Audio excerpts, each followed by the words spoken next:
bring your identities into these spaces. And so a lot of times we're taught to assimilate. How I show up in all my spaces and show up grounded with my identity, which is a mom, a wife, and a Black woman.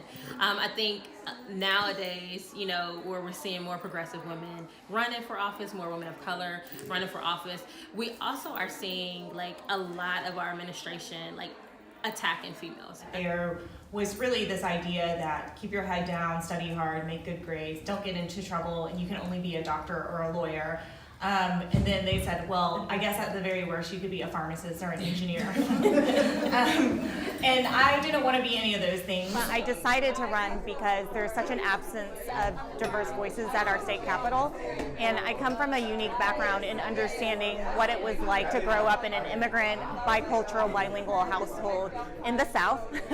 I want somebody who will go down to the Capitol every day with the attitude of, I'm willing to be unelected over fighting for these issues. So I said, okay, I'm gonna launch this campaign, have my friends help me run it, who also are community organizers. And so we did lots of field work and we were able to unseat him in 2016. And the reason why this is so important, and this is what prompted me to run, is because when you run because of issues you care about, you actually know about those issues. So when it comes time to make policy, you are informed and you're making good decisions and not just what some lobbyist or somebody's telling you to do. So folks that look like me, that identify as I do, it gives them that grounded feeling of like, she's definitely gonna fight for us because she shows up with her identity in the forefront.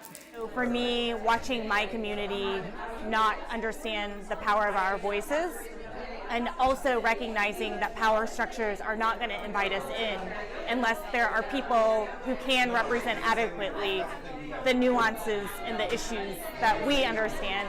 Not allowing people to use me as a wedge to divide communities of color and have the narratives about good immigrant, bad immigrant, good person of color, bad person of color, and so I've been really conscientious in making sure that I never sell any communities out for my own gain. And let me just say, we are well past the tipping point for electing women as governors of this state as well as president of the United States.